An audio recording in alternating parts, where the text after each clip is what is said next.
reformasi Polri itu mutlak harus dilakukan karena ada begitu banyak varian pelanggaran yang dilakukan oleh Polri ya. Tentu saja orang akan menyebutnya ini oknum dan seterusnya. Kalau oknumnya udah terlalu banyak gimana? Itu dia problemnya gitu kan. Puncak-puncak peristiwa yang mengharu biru itu kan misalnya dimulai dari kasus Sambo, Teddy Minahasa dan kayak gitu-gitu. Itu di level tingginya loh. Dulu ada rekening gendut kan yang pernah ditangani KPK, ada buku skandal buku merah.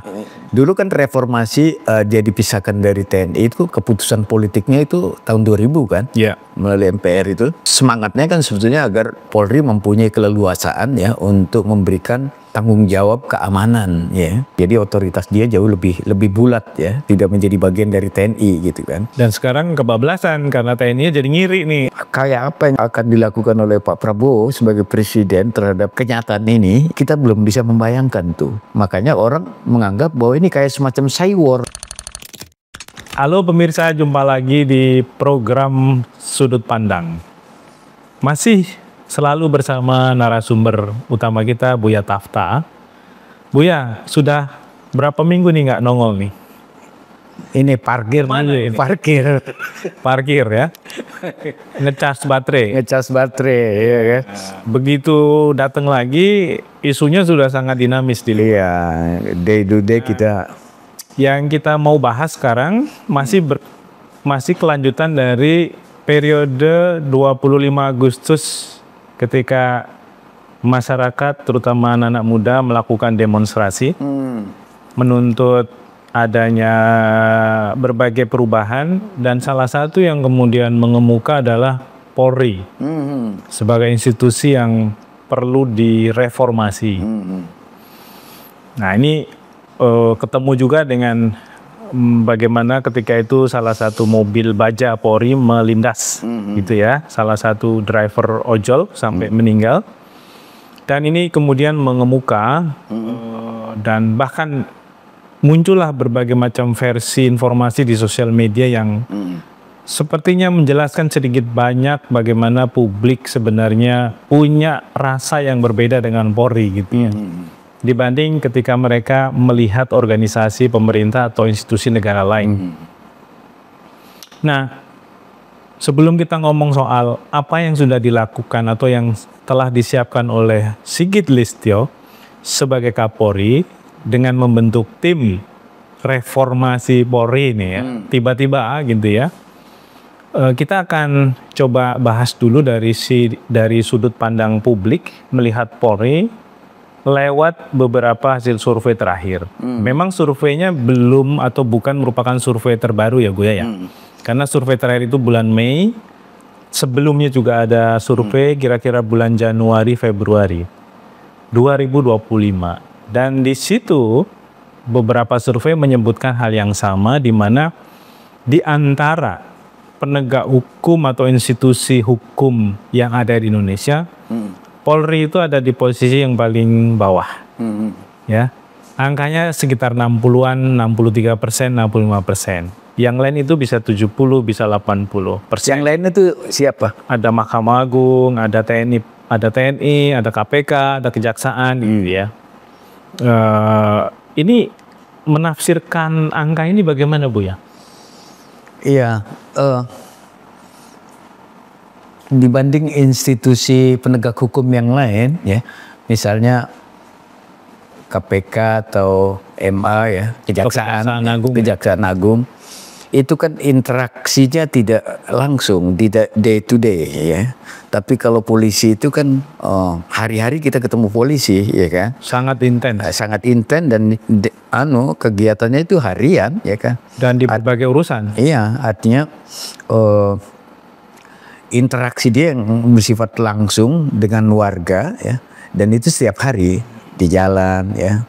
Di mana-mana ya. Ngurus surat-surat. Iya, karena itu warga pasti lebih aware terhadap isu-isu yang terkait dengan polisi ketimbang dengan kejaksaan gitu kan. Kalau terkait dengan kejaksaan kan sedikit banyak orang aware terhadap soal hukum ya kan, artinya orang yang terdidik. Tapi kalau isu-isu yang terkait dengan polisi kan berkaitan dengan soal tilang di jalan, soal ya rupa-rupa soalnya ya. Sampai desa orang ketemu polisi gitu lah ya. Sehingga mereka lebih aware terhadap isu yang berkaitan dengan polisi. Karena itu temuan hasil survei tadi itu ya, dia lebih rendah dari institusi peradilan yang lain bisa dimengerti karena masyarakat lebih aware gitu kan. Dan saya tidak tahu apa yang dipotret ya terkait dengan survei tadi itu isu apa gitu kan. Tapi secara umum saja itu penjelasannya kurang lebih kayak gitu. Jadi masyarakat jauh lebih aware terhadap isu-isu yang terkait langsung dengan kepolisian ketimbang institusi peradilan yang lain. Ya. Gitu. Dan untuk masyarakat hari ini karena mereka juga sudah punya teknologi informasi ya, seperti gadget, HP segala macam, mereka bisa memakai itu juga untuk menjelaskan langsung atau mempublikasikan langsung kelakuan polisi yang dianggap negatif ya. Dan ini yang kemudian bisa menimbulkan persepsi yang lebih keras ya terhadap Polri. Kan kita tahu itu ada kasus sedikit saja misalnya soal soal pungli ya, itu beredar di mana-mana, cepat viralnya, viral di mana-mana kasus seperti itu, hingga kan itu yang akrab dalam kesadaran, dalam memori publik gitu kan, kayak gitu dibanding institusi peradilan yang lain. Ya. Gitu. Nah Buya, ini salah satu tuntutan publik ya ke Prabowo adalah mereformasi Polri. Kita tahu Polri itu bukan tanpa ada program reformasi sebenarnya selama ini. Setiap kepala kepolisian yang baru, ya, setiap chief of police yang baru itu selalu punya program unggulan. Entah percepatan, entah target 100 hari, dan macam-macam. Nah, di bawah bendera kepemimpinannya Listio Sigit, itu ada program yang namanya presisi. Ya, ini profesional segala macam lah ya. Intinya bagaimana membuat layanan kepolisian terhadap masyarakat itu menjadi lebih baik, profesional gitu ya. Tapi ya bagaimanapun Pak Sigit ini kan juga relatif cukup panjang ya jabatannya sebagai kepala kepolisian, Kapolri, dibandingkan Kapolri yang lain lah. Memang ini ada satu kecenderungan baru yang dibawa oleh Jokowi saat itu ketika dia juga mendorong Tito Karnavian sebagai Kapolri, juga cukup lama gitu ya posisinya sebelum diganti, dan selalu jauh di atas angkatan yang seharusnya menjadi Kapolri gitu ya. Nah itu yang terjadi ya pada era Jokowi. Nah, akan tetapi kemudian tetap publik itu melihat mereka nggak puas. Mereka nggak melihat ada perubahan lah. Sehingga puncaknya kemarin di aksi Agustus sampai menjelang September. Nah, di tengah dorongan perlunya reformasi Polri kepada Prabowo, 17 September lalu, Kapolri membentuk tim khusus yang namanya Tim Transformasi Reformasi Polri. Jumlah orangnya itu ada 54, begitu 52. 52 dan semuanya adalah orang-orang di internal kepolisian, termasuk Kapolri sendiri yang masuk di dalamnya. Ada yang secara satir menyebut hakim tidak bisa menghakimi dirinya sendiri, gitu ya. Kalau menurut Buya sendiri ini respon apa sebenarnya? Ini keputusan apa yang sedang diambil oleh Kapolri? Karena Prabowo sendiri sebenarnya sedang menggodok satu tim juga, namanya Tim Reformasi Polri. Ya, yang ini namanya kabarnya ada 9 orang, termasuk di dalamnya ada Prof. Mahfud MD kalau tidak salah ya, karena sempat disebut-sebut, dan Prof. Mahfud ini juga menyatakan secara terbuka siap bergabung untuk membantu begitu. Tapi yang dari Presiden sendiri belum diumumkan. Tapi kemudian sudah ada tim yang dibentuk oleh kepolisian dan isinya mereka semua. Ini bagaimana Bu ya? Iya, beritanya saya tidak tahu apakah ini koinsidensi ya, artinya secara kebetulan Pak Prabowo sebagai presiden membentuk tim reformasi yang bersifat independen, sebutlah kayak gitu, karena melibatkan juga sipil ya. Pada saat yang sama Kapolri juga membentuk transformasi reformasi, ya kan. Itu dua kata yang sudah sangat hebat sebenarnya. Ya, transformasi, reformasi. Ada dua entitas lembaga ya. Yang satu dibentuk oleh Pak Presiden ya, yang satu lagi dibentuk oleh Kapolri, ya kan. Nah, ini menimbulkan spekulasi banyak orang, ya kan. Karena ini pasti bukan koinsidensi, artinya secara kebetulan terjadi dua entitas ini, tetapi ini memang by design sebagai upaya, ini spekulasi orang ya, dugaan orang, bahwa ini adalah bagian dari mekanisme resistensi, bukan resistensi, defense mechanism Polri agar dia tetap punya otoritas untuk membenahi dirinya sendiri, gitu kan. Sehingga dia tidak diintervensi oleh pihak lain yang di luar institusi Polri, gitu kan. Nah, sehingga orang memberikan tafsir yang cukup jauh bahwa ini adalah bukan semata-mata soal reformasi sebagai upaya teknis melakukan pembenahan terhadap Polri, tapi ini bagian dari manuver politik, gitu kan, untuk menjaga agar Polri tetap punya otoritasnya yang bersifat eksklusif ya, kayak gitu, sebutlah kayak gitu.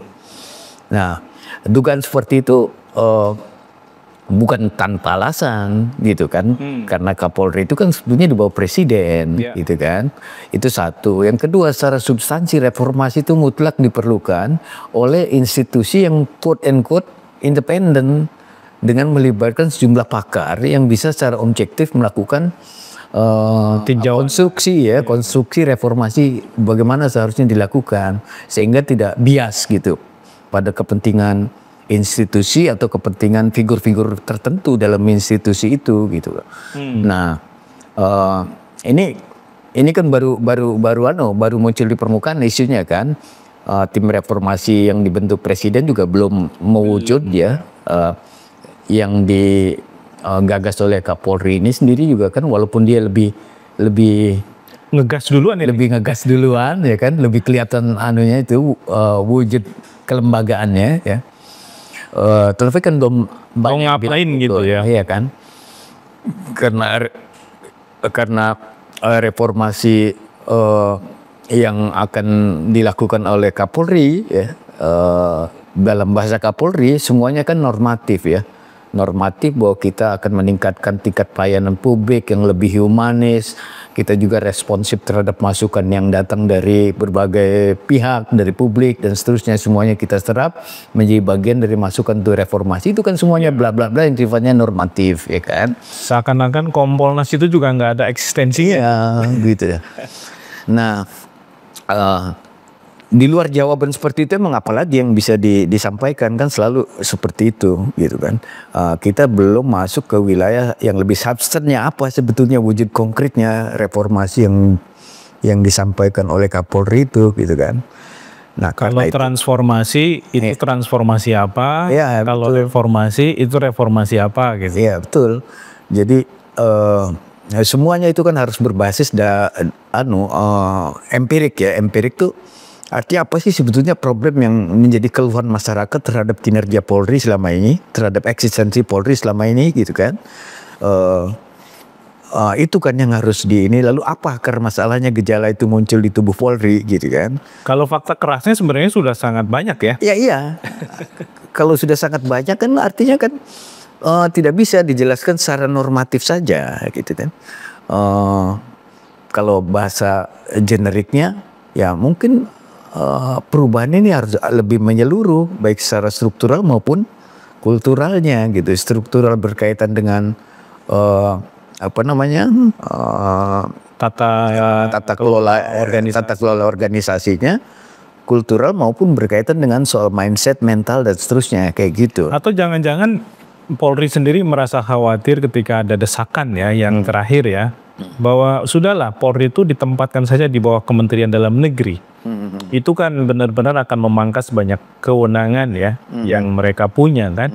Karena selama ini kan mereka mendapatkan privilege ketika langsung di bawah kendali presiden. Ya kalau kasusnya kayak seperti sekarang di bawah presiden aja nggak bisa dikontrol, bagaimana di bawah Mendagri? Ya. Itu kan logikanya kalau kasusnya kasus seperti reformasi sekarang ini, ya kan?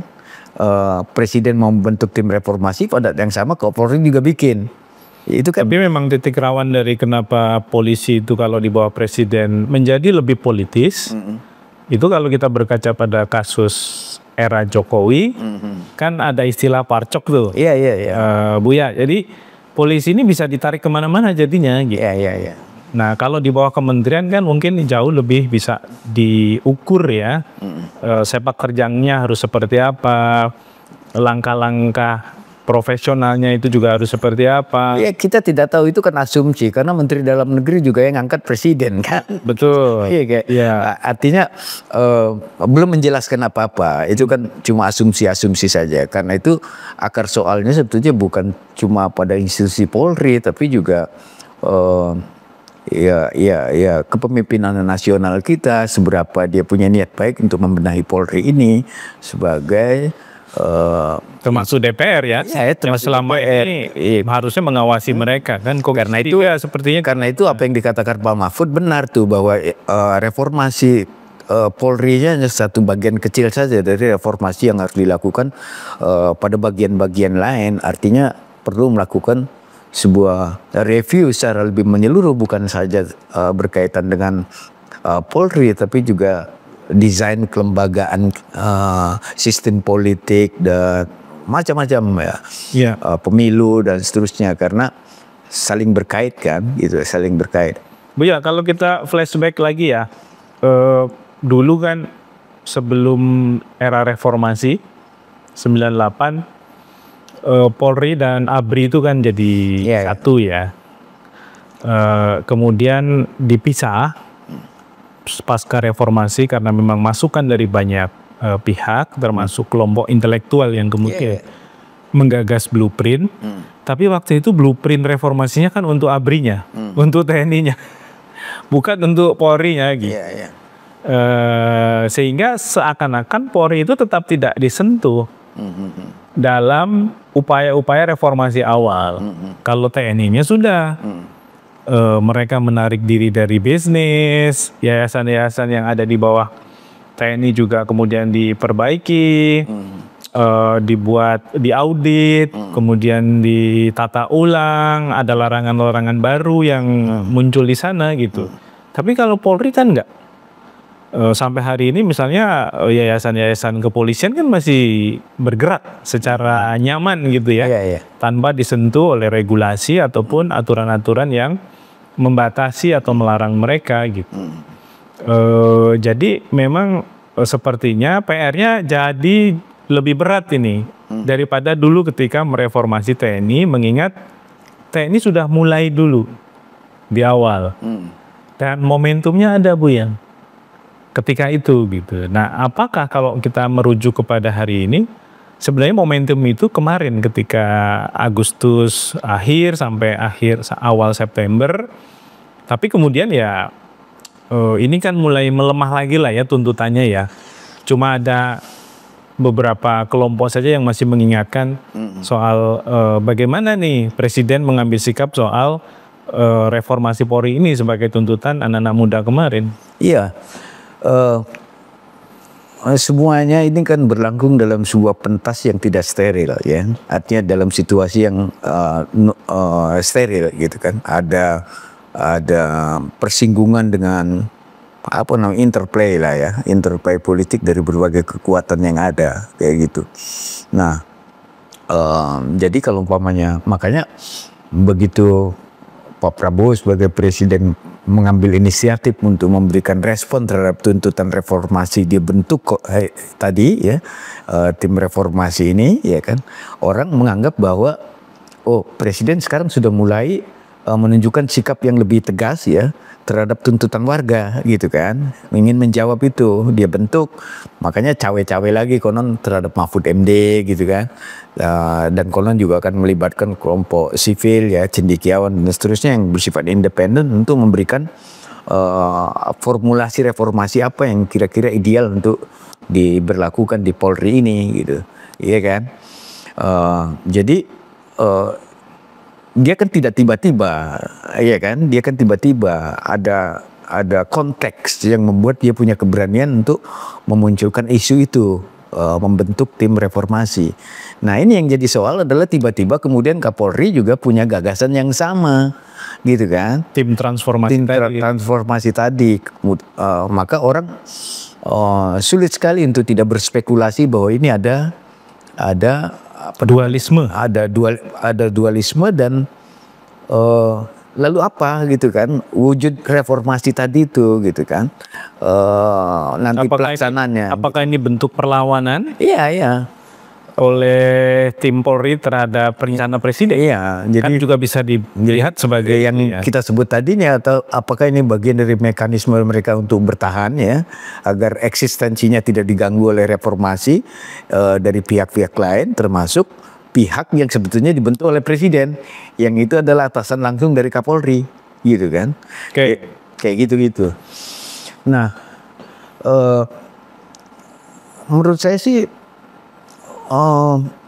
reformasi Polri itu mutlak harus dilakukan ya, karena seperti yang Anda sebut tadi itu banyak sekali kasus-kasus yang membuat rakyat tidak begitu suka ya dengan kinerja Polri, karena ada begitu banyak varian pelanggaran yang dilakukan oleh Polri ya. Ya tentu saja orang akan menyebutnya ini oknum dan seterusnya gitu kan. Kalau oknumnya udah terlalu banyak gimana? Itu dia problemnya gitu kan. Macam-macam ya, puncak-puncak peristiwa yang mengharu biru itu kan misalnya dimulai dari kasus Sambo ya kan ya.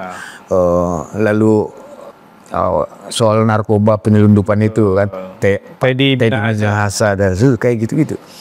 Nah itu di level tingginya loh ya, di level atasnya. Dulu ada rekening gendut kan, kayak gitu ya, kasus-kasus informasi soal rekening gendut yang pernah ditangani KPK, ada buku skandal buku merah dan juga ada di KPK gitu ya. Ya, nah dulu kan reformasi dia dipisahkan dari TNI itu kalau nggak salah itu keputusan politiknya itu tahun 2000 kan, melalui MPR itu. Sehingga semangatnya kan sebetulnya agar Polri mempunyai keleluasaan ya untuk memberikan tanggung jawab keamanan ya secara langsung. Jadi otoritas dia jauh lebih bulat ya, karena dia tidak harus tidak menjadi bagian dari TNI gitu kan. Dan sekarang kebablasan karena TNI jadi ngiri nih. Iya. Ya, banyak orang yang bilang bahwa ngiri ya, karena TNI itu kan nggak punya interaksi langsung terhadap urusan sivil ya dalam hari-hari biasa normal ya. Urusan dia kan urusan pertahanan ya kan. Jadi persinggungan dia dengan wilayah sipil itu kan nggak banyak ya kan, dalam situasi tertentu saja. Tapi kalau polisi kan day to day, dari mulai pengusaha sampai warga di bawah. Nah, itu sebabnya potensi pelanggaran yang dilakukan oleh polisi itu jauh lebih terbuka daripada TNI, karena dia interaksinya yang bersifat langsung dengan sipil. Yang kita sebut sipil itu bisa pengusaha, bisa warga biasa yang kena tilang itu kayak gitu. Sehingga potensi pelanggaran itu jauh lebih terbuka ya.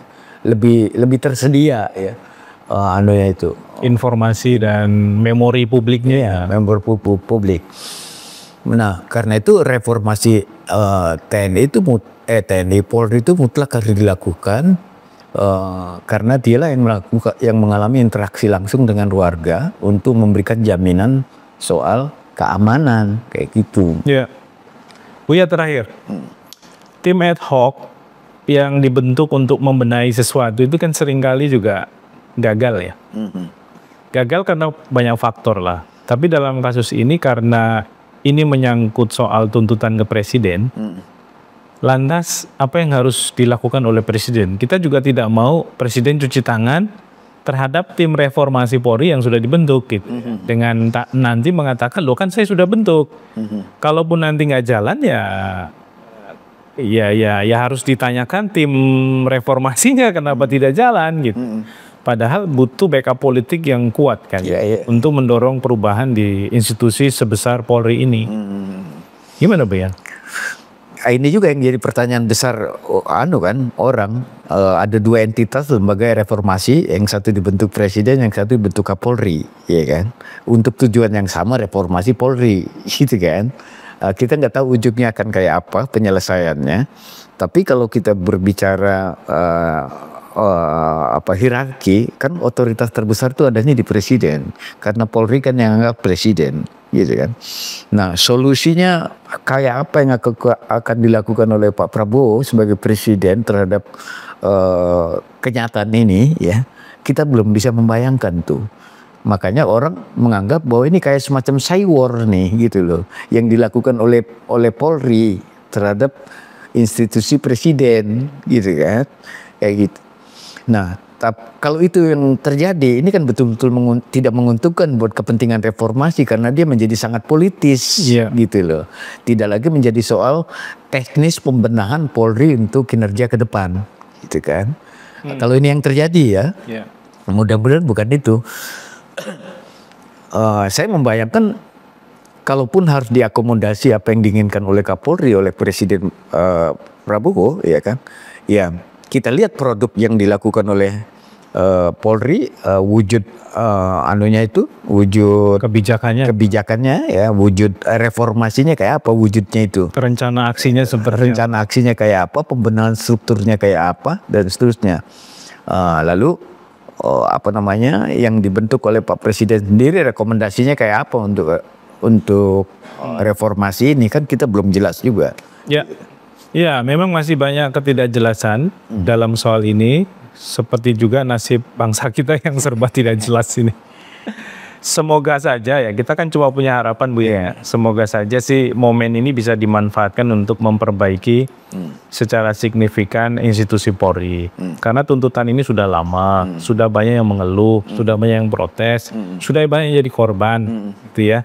Korban karena mereka nggak responsif, korban karena diperas, dipalak, gitu ya, atau bahkan kasusnya difabrikasi, gitu ya, dibuat-buat, macam-macam. Itu kan hal-hal yang selama ini kita bisa dengar dari banyak berita, informasi, keluhan di sosial media dan lain-lain. Datanya sudah sangat banyak, mestinya ini bisa menjadi salah satu sumber ya, bagaimana merekonstruksi kembali institusi Polri agar dia benar-benar punya profesionalitas, integritas terutama, dan sistem pengawasan yang kuat sehingga segala macam penyimpangan juga bisa dimitigasi, gitu ya. Tambahan sedikit, Michael.